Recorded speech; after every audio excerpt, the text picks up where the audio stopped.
चलिए फिर स्टार्ट करते हैं। तो हमारा अगला सब्जेक्ट क्या है? Power system. अगर सिंपली पूछा जाए कि व्हाट इज पावर सिस्टम, तो पावर सिस्टम एक ऐसा सिस्टम है जिसमें हम इलेक्ट्रिसिटी को जनरेट करते हैं,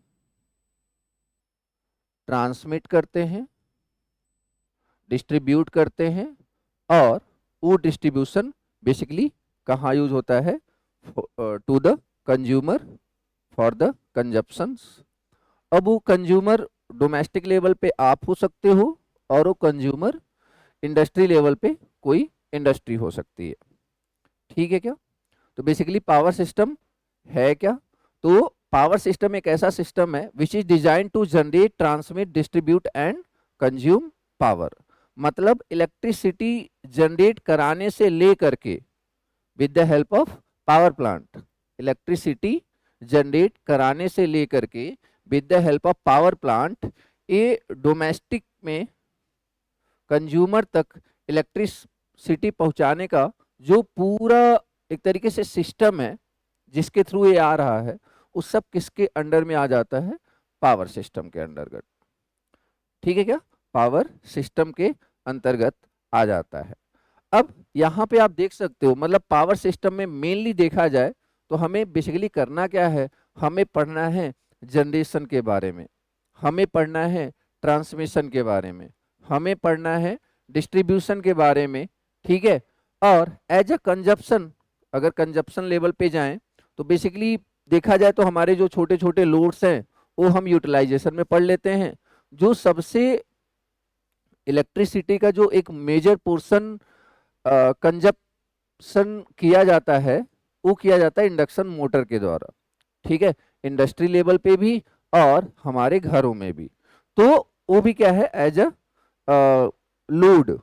आप तो उसके बारे में आप इलेक्ट्रिकल मशीन में पढ़ लेते हो। तो मतलब देखा जाए तो हमें पावर सिस्टम में मेनली किस पे डिस्कस करना है? जनरेशन पे, ट्रांसमिशन पे और डिस्ट्रीब्यूशन पे।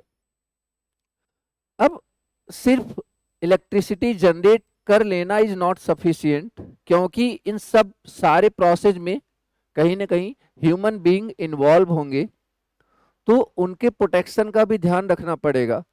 इसलिए बेसिकली हम उसके और प्रोटेक्शन का ध्यान हम तब रख पाएंगे, मतलब हमें किसी आने वाले खतरे के बारे में या फिर हमें आने वाले खतरे से सेफ होना है, तो बेसिकली उसके लिए पहले हमें एनालिसिस करना पड़ेगा कि खतरा कितना बड़ा हो सकता है। लाइक यहाँ पे फॉल्ट आया तो कितना ज़्यादा करंट आ सकता है, ताकि हम उसके हिसाब से सर्किट ब्रेकर की रेटिंग वगैरह बना सके, डिजाइन कर सके। तो कहने का मतलब फॉल्ट एनालिसिस भी एक चैप्टर है और उसके बाद प्रोटेक्शन भी एक चैप्टर है, जो कि कहीं ना कहीं इलेक्ट्रिसिटी सिर्फ यहाँ पे पहुंचाने वाली बात नहीं है। अब यहाँ पे सोचो पावर प्लांट से लेकर के कंज्यूमर तक बीच में कितने ऐसे, इवन अगर यहाँ पे भी सोचो अगर प्रोटेक्शन ना हो तो हम कभी इलेक्ट्रिसिटी प्रीफर करेंगे ही नहीं।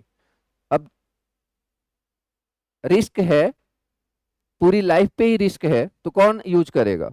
तो कहीं ना कहीं सबसे बड़ा इंपॉर्टेंट, बहुत ज्यादा इंपॉर्टेंट हो जाता है हमारे लिए क्या?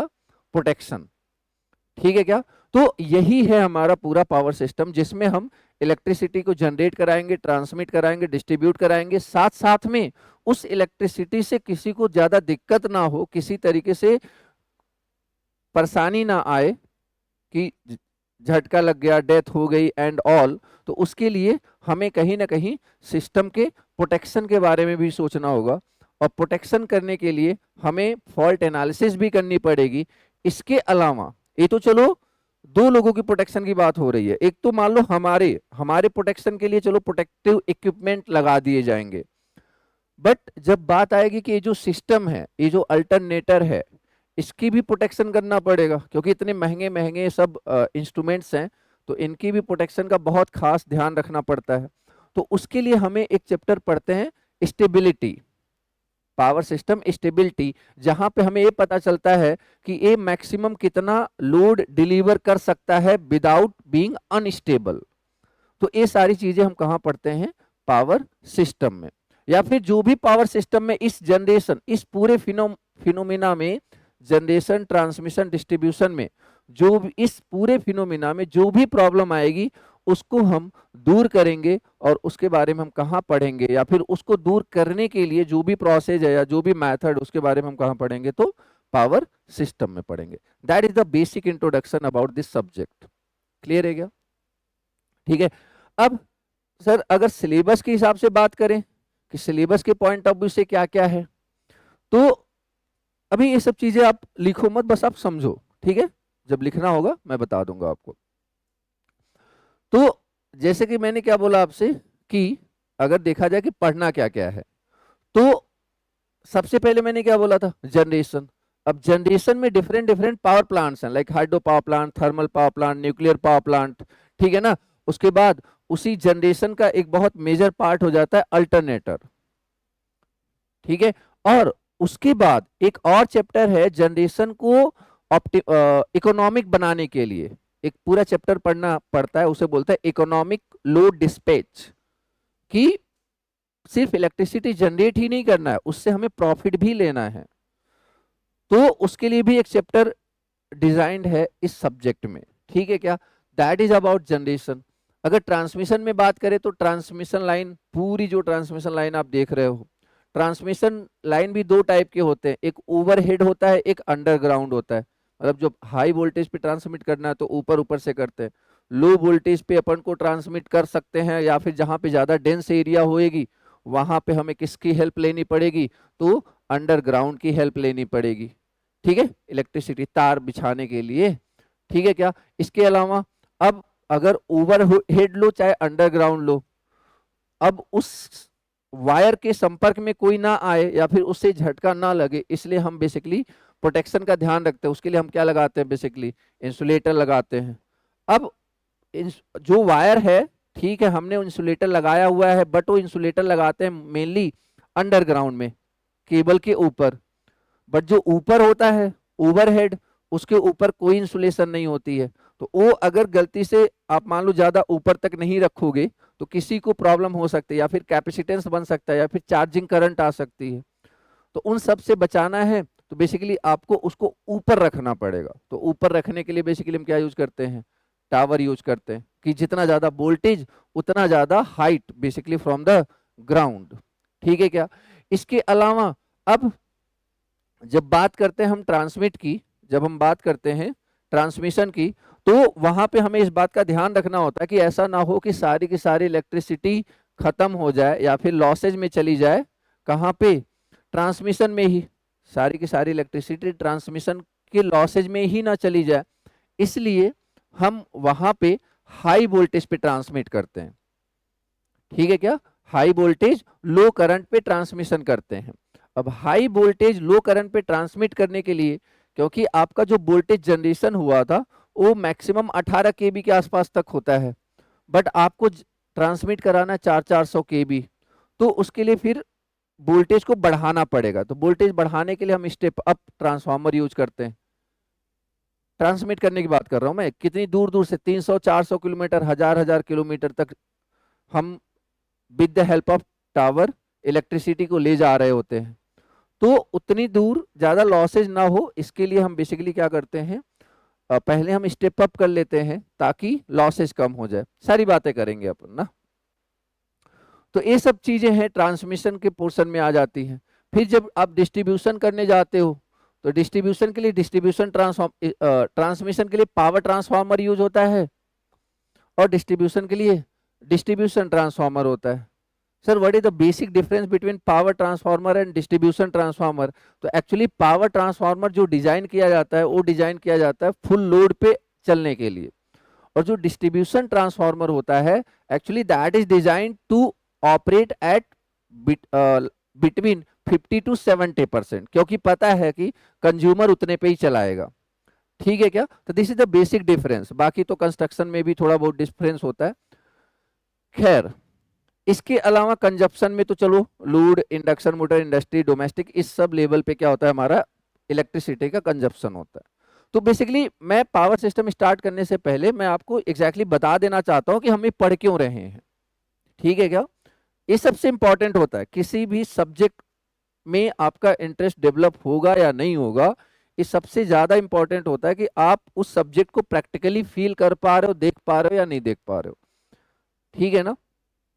खैर, तो ये हमारा यहाँ पे कुछ, अब जैसे यहाँ पे अगर हम बात करें कि जनरेशन में हमें क्या क्या पढ़ना होता था, हमें पढ़ना होता है बेसिकली थर्मल पावर प्लांट के बारे में पूरा डिटेल में देखना पड़ेगा कि एक एक इक्विपमेंट कैसे होता है, क्या यूज करते हैं, या फिर गर्म हो गया जो पानी हीट गर्म हो जाता है उसको अपन निकालेंगे कैसे, ठंडा कैसे करेंगे, सारी चीजें बहुत डिटेल में देखेंगे। ठीक है। इसके अलावा हाइड्रो पावर प्लांट में पानी को बेसिकली हम काइनेटिक एनर्जी को इलेक्ट्रिकल एनर्जी में बदल रहे होते हैं बेसिकली, तो उसकी हेल्प से कैसे इलेक्ट्रिसिटी जनरेट करते हैं वो सारी बातें हम यहाँ पे पढ़ेंगे। इसके अलावा न्यूक्लियर पावर प्लांट में भी। ठीक है क्या। अगर बात कर लें यहाँ पे थोड़ा सा कि ठीक है पावर जनरेशन की बात तो करेंगे, पावर जनरेशन की बात तो करेंगे, बट अभी के टाइम पे ए लिखना है आपको। तो अभी के टाइम पे टोटल इलेक्ट्रिसिटी भारत में, इंडिया में कितनी जनरेट हो रही है पता है? देखो जरा कितनी है, बोलो कितना जनरेशन कितना है पूरे installed power generation capacity in India. ये मार्च 31 मार्च का डाटा है ये। कितना ये? हाँ, 4,41,969। ठीक है क्या? इतना मेगावाट। ठीक है क्या? इतना मेगावाट, या फिर आप इसको ऐसे भी लिख सकते हो 441 गीगावाट, क्योंकि मेगा मतलब 10 के पावर 6 एंड गीगा मतलब 10 के पावर 9। ठीक है क्या? तो इतनी इलेक्ट्रिसिटी आज के टाइम पे हम यूज कर रहे हैं। तो क्योंकि देखो power system is all about electricity generation and transmission and distribution, simple. तो जनरेशन हो कितना रहा है, सोचो इतने ज्यादा पावर को हम डील कर रहे हैं, और उसके बारे में हम पढ़ कहां रहे हैं? सिर्फ एक सब्जेक्ट में, that is what, power system. और ये बहुत बड़ा अमाउंट है इलेक्ट्रिसिटी का। कितना? 441 गीगावाट। अच्छा सर, इसमें से सबसे ज्यादा पोर्शन हम कहां से बेसिकली जनरेट कर रहे हैं? तो आंसर इज थर्मल एनर्जी। पूरे इलेक्ट्रिसिटी का 55% आप कहां से इलेक्ट्रिसिटी जनरेट कर रहे हो? आप ये डाटा मत लिखना, आपकी मर्जी, अगर लिखना चाहो तो लिख सकते हो। मेनली आप ये परसेंटेज याद रखना कि सबसे ज्यादा, लिख भी लोगे कोई दिक्कत नहीं, लिख ही लो, रहेगा तो बार बार नजर जाएगी तो इंटरव्यू वगैरह में काम आ सकता है। ठीक है। तो सबसे ज्यादा इलेक्ट्रिसिटी किसकी हेल्प से जनरेट कराई जाती है? Thermal power plant. ये आप देख सकते हो, ये पूरा जो एरिया है ये किसका है? थर्मल पावर प्लांट का 55.03%। हालांकि यही 4 साल पहले 50 की जगह 60 हुआ करता था। आ रही बात समझ में? यही 4 साल पहले 55 की जगह 60 हुआ करता था, बट हमें पता है कि धीरे धीरे कोयला खत्म हो रहा है, क्योंकि वो तो फिक्स्ड है ना, जमीन में जितना भी कोयला है वो तो फिक्स्ड है, ऐसा तो नहीं रेगुलर बेसिस पे बन रहा है। ठीक है। तो हमें पता है कि आने वाले समय में हमें दिक्कतें होने वाली है, इसलिए हम शिफ्ट कर रहे हैं। कहां शिफ्ट कर रहे हैं? तो रिन्यूएबल एनर्जी सोर्सेस पे, क्योंकि कहीं ना कहीं जिस हिसाब से टाइम मतलब जैसे जैसे समय बीत रहा है, बरसात भी कम होती जा रही है, तो कहीं ना कहीं हम इस पे भी बहुत ज्यादा प्रेशर नहीं दे सकते। किस पे? हाइड्रो इलेक्ट्रिक पे। ठीक है। वो भी आने वाले टाइम में उसका भी बहुत ज्यादा फ्यूचर है नहीं। तो जो फ्यूचर है देखा जाए तो मेनली किसका है? रिन्यूएबल एनर्जी सोर्सेज का, जिसमें बहुत सारे मेथड्स आ जाते हैं। हालांकि जो मेन मेथड है दैट इज सोलर सेल। ठीक है क्या? That is solar energy. तो आप जैसा कि आप देख सकते हो रिन्यूएबल में अभी कितना इलेक्ट्रिसिटी जनरेट किया जा रहा है, बोलो? 32%। यही मतलब ये बहुत तेजी से बढ़ रहा है, इसीलिए आज के टाइम पे इस फील्ड में कुछ ज्यादा स्कोप हो रखा है। ठीक है क्या? आने वाले समय में इस फील्ड में ज़्यादा स्कोप है। क्यों? क्योंकि फ्यूचर यही है, रिन्यूएबल में ही फ्यूचर है। ठीक है ना, क्लियर है क्या? तो हाइड्रो इलेक्ट्रिक से आप देख सकते हो 10.62%, थर्मल से आप देख सकते हो 50%, 55%, न्यूक्लियर बहुत कम है, क्योंकि न्यूक्लियर तो मान लो बहुत कॉस्टली पड़ जाता है बेसिकली। ये जो इसका फ्यूल है, फ्यूल के साथ साथ सोचो आप, मतलब इसके अंदर आप वही रिएक्शन करा रहे हो जो एटॉमिक बम में है। तो कहीं ना कहीं थोड़ी सी लापरवाही बहुत बड़ी तबाही का कारण बन सकती है। तो इसलिए बहुत ज्यादा प्रोटेक्शन का ध्यान रखना पड़ता है। इसलिए हम बहुत ज्यादा इस पे फोकस नहीं कर पा रहे हैं, या फिर नहीं एक्सपेंड नहीं करने की कोशिश कर रहे हैं। ठीक है ना, याद रखना, कोई भी मेथड हो, कितना भी अच्छा हो, लाइफ सबसे इंपॉर्टेंट है। ठीक है ना, अब जब बंदे ही नहीं रहेंगे तो बेसिकली आप इलेक्ट्रिसिटी दोगे किसको? खैर, तो इसलिए न्यूक्लियर का बहुत कम है, क्योंकि रिस्क ही बहुत ज्यादा है। और आज के टाइम पे थर्मल अभी भी सबसे ज्यादा है, बट हाँ डे बाय डे ये कम होता जा रहा है, और ये जो रिन्यूएबल एनर्जी सोर्सेज है ये बढ़ता जा रहा है। ठीक है क्या? तो एक कुछ लाइक एक सिंपल सा डाटा जो आपको दिखाने के लिए है कि बेसिकली इस पूरे सब्जेक्ट में हम कितने पावर को डील करने वाले हैं। ठीक है क्या, कितने ज्यादा पावर को डील करने वाले हैं। क्लियर? अब जो ट्रांसमिशन लाइन होगा, ट्रांसमिशन लाइन का सबसे इंपॉर्टेंट पोर्शन क्या हो जाता है? कंडक्टर, लाइक कि किसका बना है। ठीक है क्या, इस ट्रांसमिशन लाइन का सबसे इंपॉर्टेंट पोर्शन ये हो जाता है क्या? कंडक्टर। तो ऑब्वियस सी बात है, ये जो कंडक्टर है किसका बना होगा? कंडक्टिंग मटेरियल का बना होगा। यस या नो? कंडक्टिंग मटेरियल का। अब एक काम करो, पहले जरा रिकॉल करो कि कंडक्टिंग मटेरियल कौन कौन है। तो पहले आप बताओ, जितने कंडक्टिंग मटेरियल जानते हो आप, पहले उनके नाम बता दो, बोलो। तो सबसे ज्यादा कंडक्टिंग या सबसे ज्यादा कंडक्टिविटी किसकी होती है? सिल्वर की। ठीक है क्या, conductivity of silver is greater than conductivity of gold, is greater than conductivity of copper, and that is aluminium. ठीक है, तो अगर मैं बात करूं कंडक्टिंग मटेरियल की या कंडक्टिविटी की, तो ये हमारे पास चार मटेरियल हमारे पास ऑप्शन में थे। कौन कौन? Silver, gold, copper and aluminium.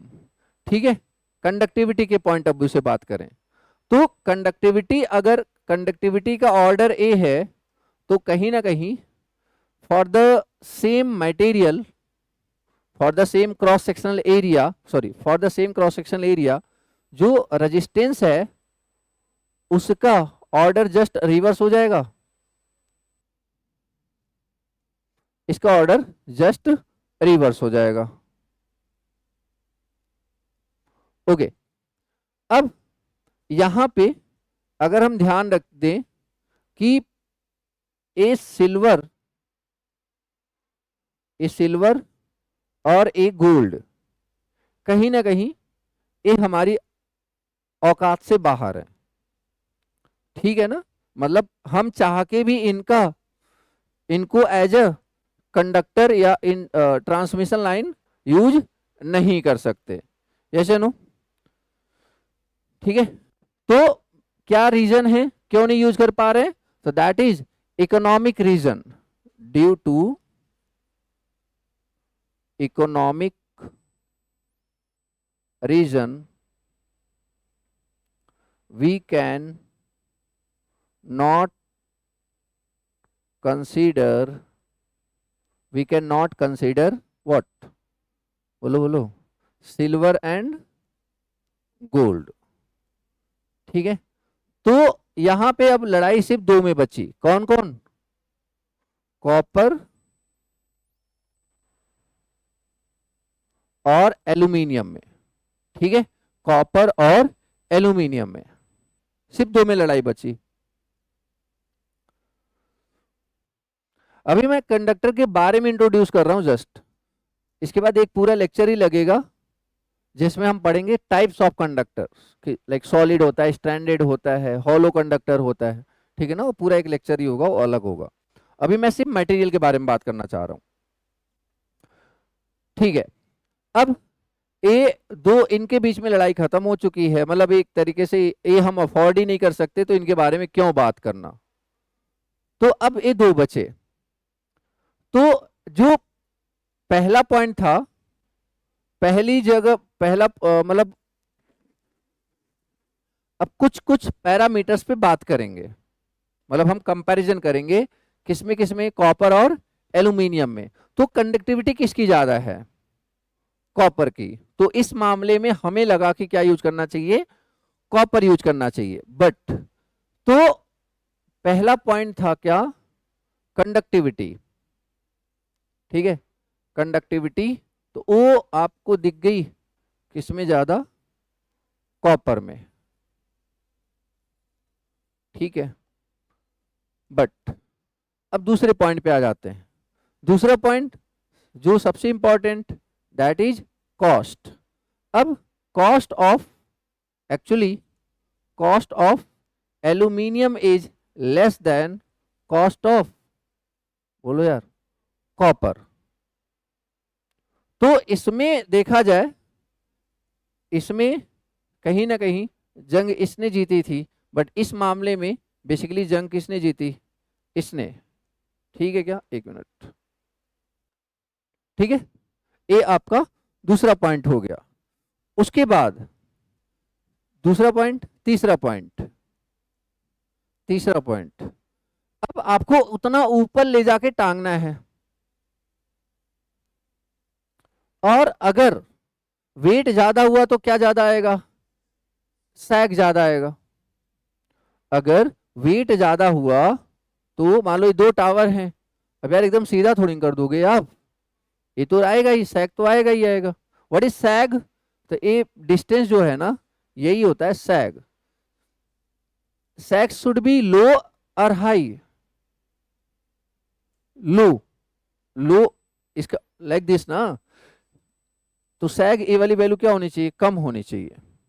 तो सैग बहुत सारे पैरामीटर्स पे डिपेंड करता है, उसी में से एक पैरामीटर है वेट। अगर किसी कंडक्टिंग मटेरियल का वेट ज्यादा होगा, द्रव्यमान ज्यादा होगा, तो उसका सैग ज्यादा होगा। सिंपल सी बात है यार, ग्रेविटी काम करेगी ना, ग्रेविटी काम करेगी तो नीचे की तरफ झुकेगा ना, तो सैग ज्यादा होगा। तो आप किसको प्रेफर करोगे, एक लाइट वेट मटेरियल को या हाई वेट मटेरियल को, लाइट वेट मटेरियल को। तो एक्चुअली अगर वेट वाइज बात करें, weight of copper is greater than weight of aluminium. तो ये वाली जंग भी कौन जीत रहा, बोलो, एल्यूमिनियम। अभी ज्यादा कम मत देखो, हमारे लिए क्या अच्छा है वो देखो। वैसे ज्यादा तो कॉस्ट भी ज्यादा थे, बट खर्च पड़ेगा ना फिर। तो क्या इतनी बातें हमें क्लियर है क्या,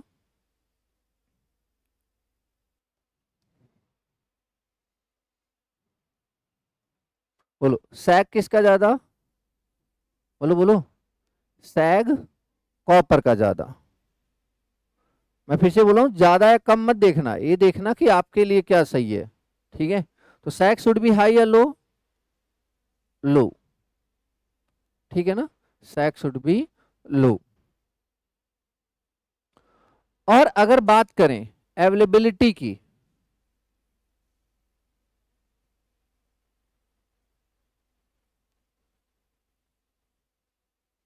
अवेलेबिलिटी पता है किसकी ज्यादा है, बोलो, अवेलेबिलिटी किसकी ज्यादा है, एल्यूमिनियम की।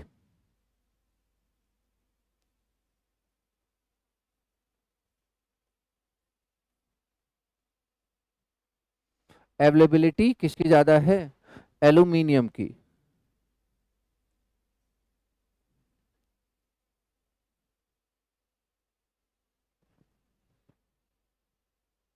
डन।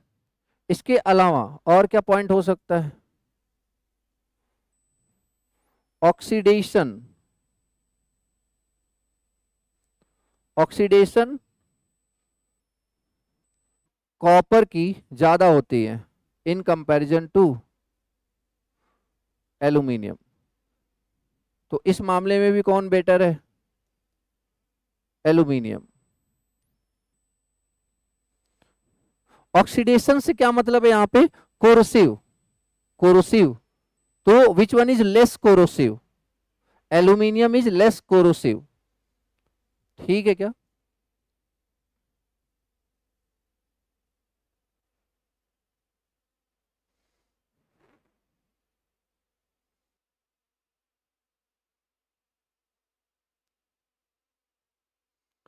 अब एक बार बताओ, ये 7वां पॉइंट है कंपैरिजन का। एक सिंपल सी बात बताओ, किसका रजिस्टिविटी ज्यादा होगा, एल्यूमिनियम का या कॉपर का? एल्यूमिनियम का ज्यादा होगा कॉपर से। ठीक है, इसमें कोई दिक्कत नहीं। रजिस्टिविटी ज्यादा मतलब लाइक कि, तो अभी इस मामले में कौन better? Resistivity should be high या लो? हाँ, रजिस्टिविटी शुड बी लो। ठीक है, इस मामले में कौन बेटर हो रहा था? कॉपर। बट अब यहां पे ध्यान से सुनना, बहुत इंपॉर्टेंट बात यहां से निकल के आएगी।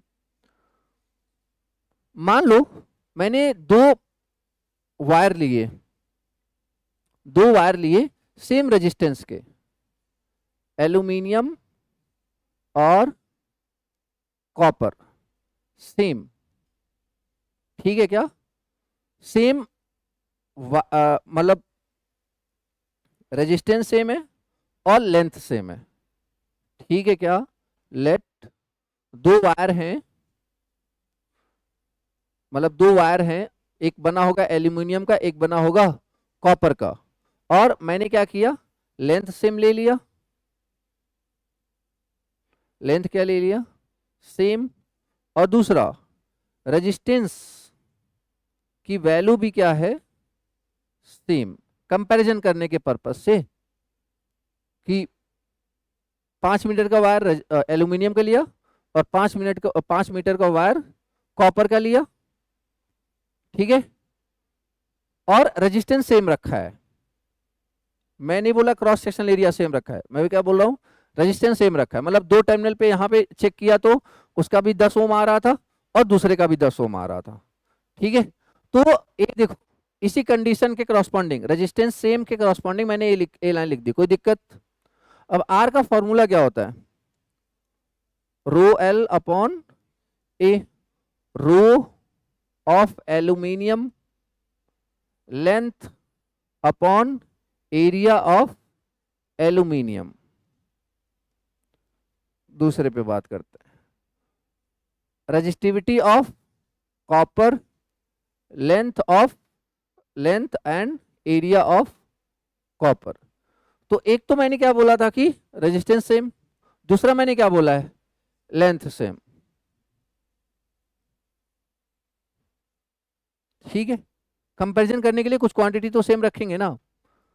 अब यहां पे हमारे सामने एक इक्वेशन आया, क्या? Rho of aluminium divide by rho of copper, area of aluminium divide by area of copper. ठीक है क्या? ओके।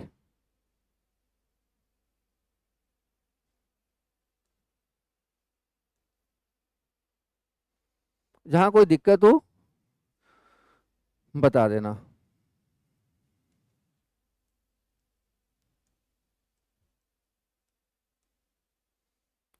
ठीक है,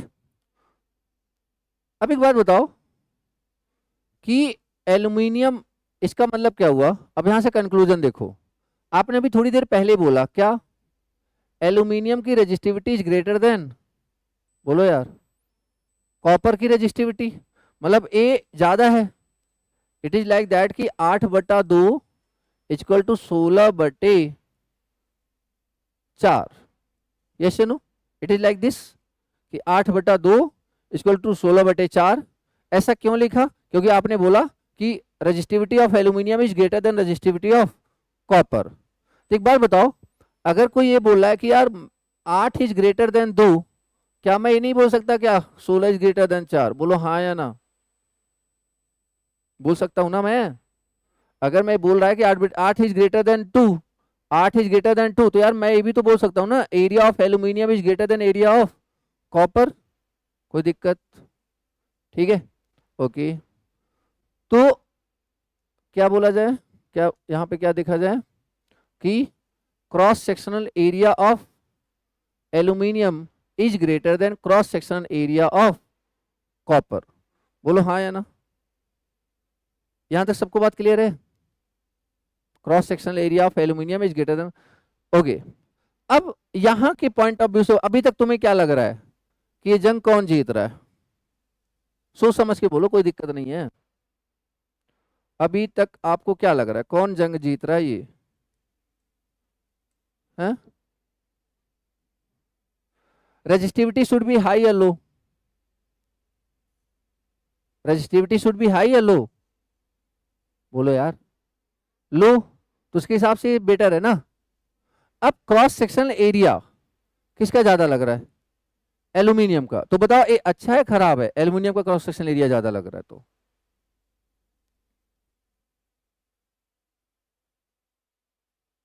मतलब आप, इट इज लाइक दिस कि आपका इतने,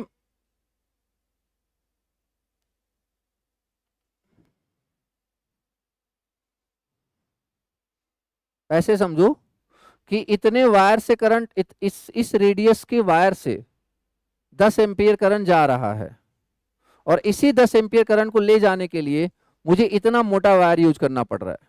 बताओ which one is better? This one. समझ में आ रहा है कि नहीं? तो उसके हिसाब से बताओ कौन बेटर है? उसके हिसाब से कॉपर बेटर है। कि क्यों? क्योंकि इसमें ज्यादा मटेरियल लगेगा, क्योंकि इसमें ज्यादा मटेरियल लगेगा। बट अब यहां पे देखो, ट्विस्ट देखो थोड़ा सा। ट्विस्ट क्या है कि हमारा यहां पे एक प्रॉब्लम है, that is known as corona loss. अब इस इसकी डिमांड क्या है या फिर इसकी प्रॉब्लम क्या है? Corona loss is directly proportional to electric field. मतलब जो कंडक्टर है उसके आसपास जितना ज्यादा इलेक्ट्रिक फील्ड होएगा, उतना ज्यादा जो एयर के पार्टिकल्स होंगे क्या होंगे? आयोनाइज होंगे। और उतना ज्यादा मतलब उस तरीके से रिलीज होगा और वो हिसिंग साउंड करके नॉइज क्रिएट करेंगे या फिर वायलेट कलर छोड़ेंगे। तो corona loss is directly proportional to what?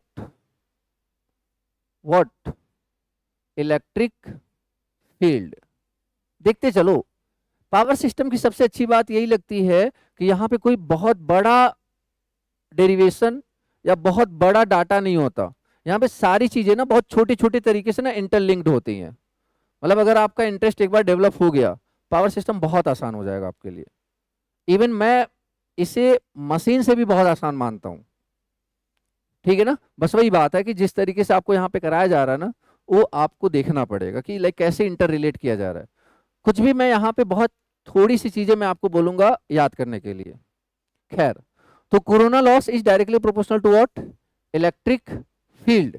And electric field is directly proportional to current density, J equal to sigma E. कहां से होता है? J is equal to sigma E. ठीक है, ये ओम्स लॉ है जिसके बारे में अपन पढ़ेंगे नेटवर्क में। जे इक्वल लिख लो, J is equal to sigma E. ठीक है, क्लियर है? तो E electric field is directly proportional to current density. Sir ये करंट डेंसिटी क्या होता है फिर? करंट डेंसिटी होता है I upon A. Current density क्या होता है? आई अपॉन ए।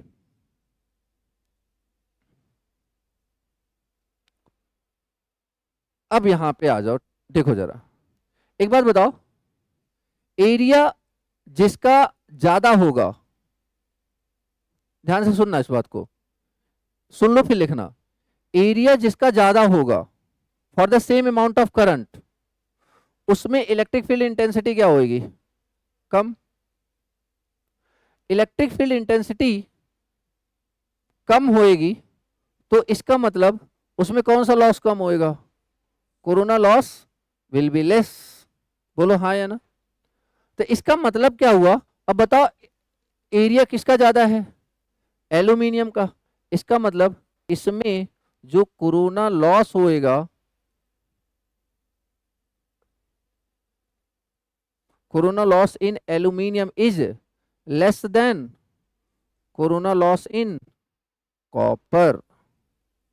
तो कहने का मतलब क्या है कि हम थोड़ा बहुत कंप्रोमाइज कर लेंगे मटेरियल के साथ, करना पड़ेगा ना, उसमें तो छोटा पतले से वार से चला जा रहा था, अब इसमें मोटा सा वार लगाना पड़ेगा, कि हम क्रॉस सेक्शनल एरिया बढ़ा लेंगे, बट हमें क्या नहीं चाहिए, हमें कोरोना लॉस नहीं चाहिए। ठीक है क्या, तो क्या ये डेरिवेशन समझ में आया सबको, this is not derivation actually, बस ये क्या है ना कि मतलब मैं सारे डाउट्स क्लियर करके रखना चाहता हूं कि कहां से आया कैसे आया वो सारी चीजें। ठीक है क्या, मतलब वो सारी ये सारी बेसिक्स हैं।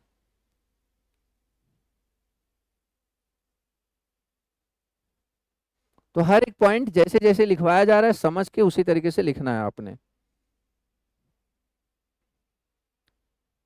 तो मतलब एक जगह ये जीतता हुआ दिखाई दे रहा था, कौन, कॉपर, मतलब एक जगह तो खैर कंडक्टिविटी के मामले में, बट यहां भी ये हार गया, क्यों, क्योंकि हमारी जरूरत ही बदल गई। वो ये सोच के खुश हो रहा था कि चलो इस मामले में तो ये लोग ज्यादा मटेरियल यूज करेंगे नहीं, समझ में आ रहा है कि नहीं, वो तो एक खुश हो रहा था कि लाइक ठीक है इस मामले में तो मैं ही जीतूंगा, क्योंकि अब ये फालतू मटेरियल क्यों लगाएंगे, जब मेरे से थोड़े से क्रॉस सेक्शनल एरिया से काम हो जा रहा है तो ये फालतू मटेरियल क्यों लगाएंगे। बट हमने क्या देखा कि यार अगर ऐसा किया चलो ठीक है मटेरियल तो बच जाएगा, बट ज्यादा क्या होने लगेगा, कोरोना लॉस होने लगेगा, तो कोरोना लॉस को भी मिनिमाइज करना है। तो फिर इसके लिए हमने कहा कोई बात नहीं, आप कॉपर से, कॉपर को लग रहा था कि क्रॉस सेक्शनल एरिया कम होगा तो ये अच्छी बात है, एक्चुअली ये हमारे लिए अच्छी बात नहीं है, क्योंकि क्रॉस सेक्शनल एरिया ज्यादा होगा तो उससे क्या होगा, कोरोना लॉस मिनिमाइज होगा। और यही वजह कि आगे चल के हम बंडलिंग पढ़ते हैं, बंडलिंग में भी क्या करते हैं, इफेक्टिव क्रॉस सेक्शनल एरिया बढ़ाते हैं हम। कोरोना लॉस हमारे पावर सिस्टम के लिए एक बहुत बड़ी प्रॉब्लम है, तो उसको दूर करने के लिए हम जो भी हो सकेगा करेंगे। ठीक है क्या, तो उसी में से एक ये है। अब मिला जुला के एक, अच्छा रजिस्टिविटी क्यों ज्यादा हुई थी, क्योंकि conductivity of aluminium is less than conductivity of copper. मतलब क्या हुआ कि मिला जुला के एल्यूमिनियम का सिर्फ एक एडवांटेज आ रहा था, दैट इज दिस, और उसमें भी हमने अपना फायदा ढूंढ लिया। तो क्या आपको लगता है कि ट्रांसमिशन लाइन के लिए हम कॉपर यूज करेंगे, मतलब किसी एक पॉइंट पे भी हमें ऐसा नहीं लग रहा, सिर्फ एक पॉइंट पे लग रहा था, सिर्फ एक पॉइंट पे, वो भी आगे चल के इसके लिए ड्रॉबैक हो गया। मतलब मिला जुला के ट्रांसमिशन लाइन में हम कभी भी क्या यूज नहीं करते, कॉपर, हमेशा क्या यूज करेंगे, एल्यूमिनियम। क्या ये लाइन सबको क्लियर है, ठीक है ना। तो this is the reason why we use aluminium in transmission line for as a conductor.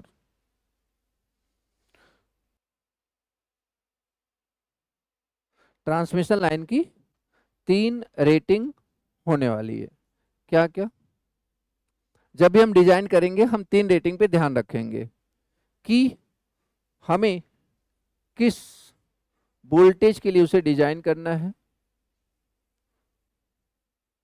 या फिर हमने डिजाइन कर दिया तो हमें ये देखना पड़ेगा कि कितना मैक्सिमम वोल्टेज वो झेल सकता है। ठीक है, वोल्टेज रेटिंग। इसके अलावा डिजाइन कर दिया आपने, वो कितना करंट झेल सकता है या उसमें से कितना करंट आप ले जाना चाहते हो। And the third one is what, power rating.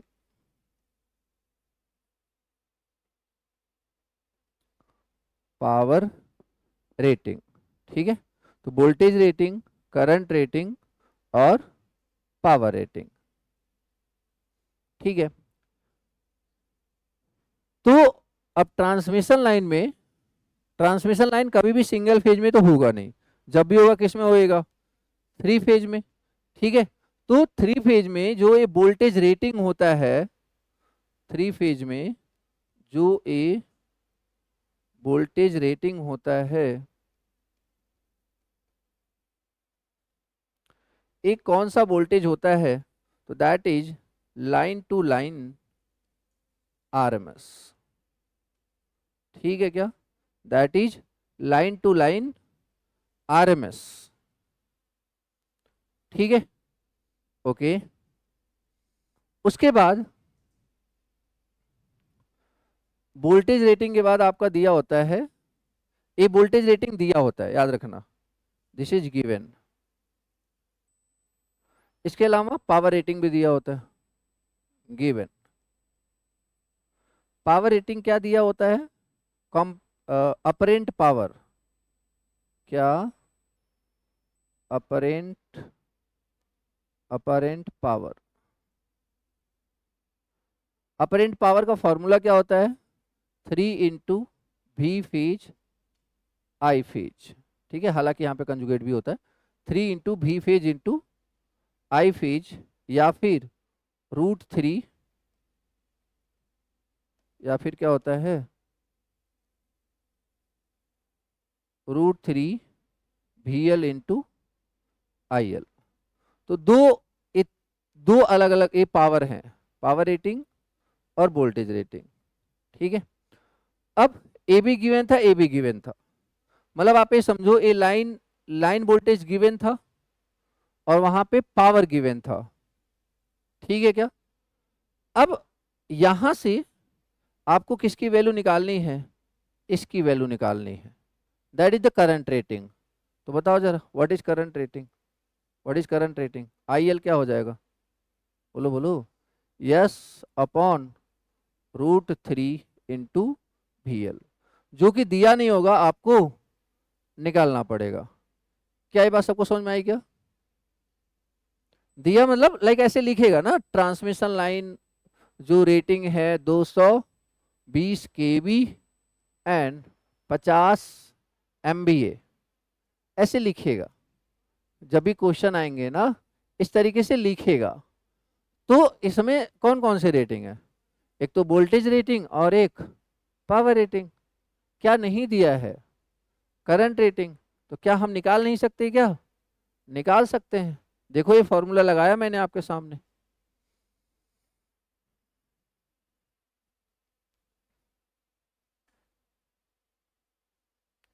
समझ में आया। अच्छा एक बात और, ये जो ट्रांसमिशन लाइन है ना, इसको हम ट्रीट करते हैं स्टार कनेक्शन। ठीक है, ट्रीट करते हैं स्टार कनेक्शन। सर इसका क्या मतलब है, इसका मतलब ये है कि अगर बात करेंगे लाइन वोल्टेज की तो क्या बोलेंगे, √3 टाइम्स ऑफ V फेज, और अगर बात करेंगे लाइन करंट की तो क्या बोलेंगे, IL equal to I phase. समझ में आया क्या, ये है मतलब ट्रीट करने से, स्टार कनेक्शन ट्रीट करने का मतलब ये है कि IL equal to I phase लेंगे और VL equal to √3 V phase लेंगे।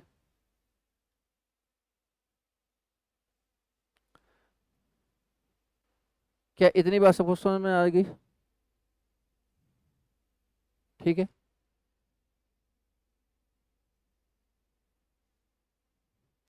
खैर मतलब वैसे तो पता होगा, बट मैं एक बार फिर से बता दूं, जिन्होंने स्टार डेल्टा ये सब चीजें ना देखी हो। ठीक है, क्या होता है, एक होता है स्टार कनेक्शन, एक होता है delta connection.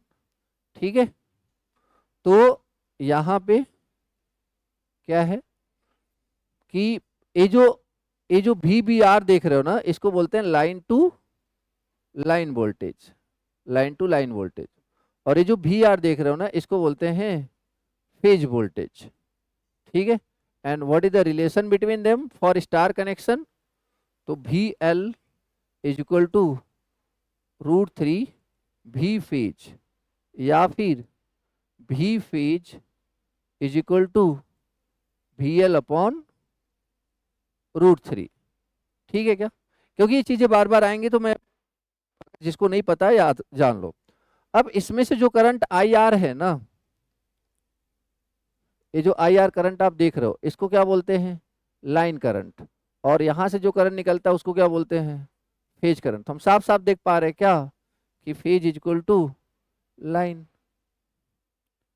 I line is equal to I phase.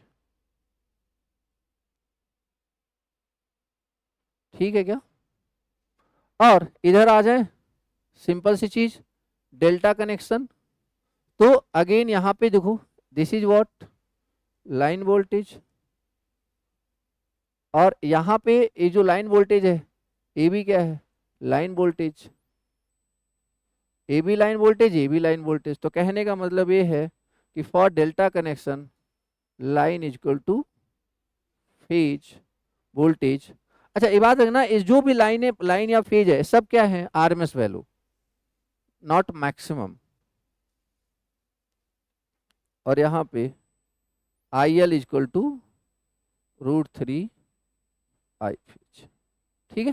तो ये कुछ बेसिक से इंफॉर्मेशन जिसकी आपको बार बार जरूरत पड़ेगी। सर पावर का भी बता ही दो। पावर का होता है क्या? पावर का फॉर्मूला होता है, देखो पावर के कई फॉर्मूले होते हैं। सबसे पहला formula 3 we phase I phase का कंजुगेट। दूसरा √3 वी एल आई एल। एक किसका फॉर्मूला है? अपरेंट पावर का। एक होता है एक्टिव पावर का फॉर्मूला। एक्टिव पावर का फॉर्मूला क्या होता है?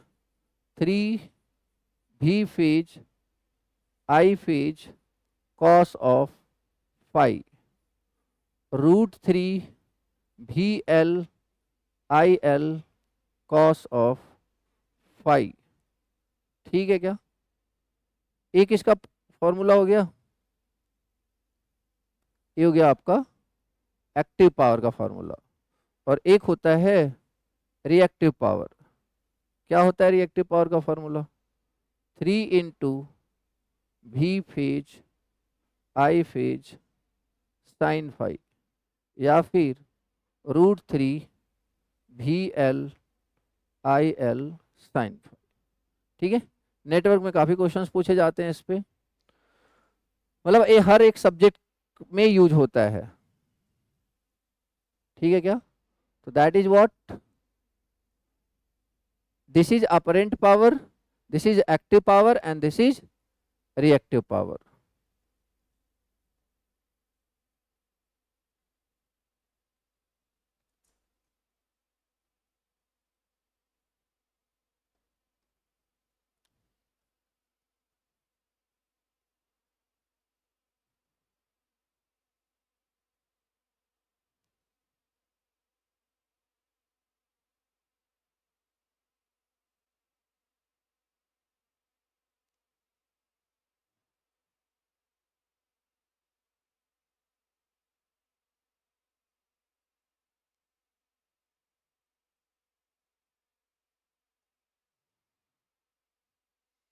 ठीक है।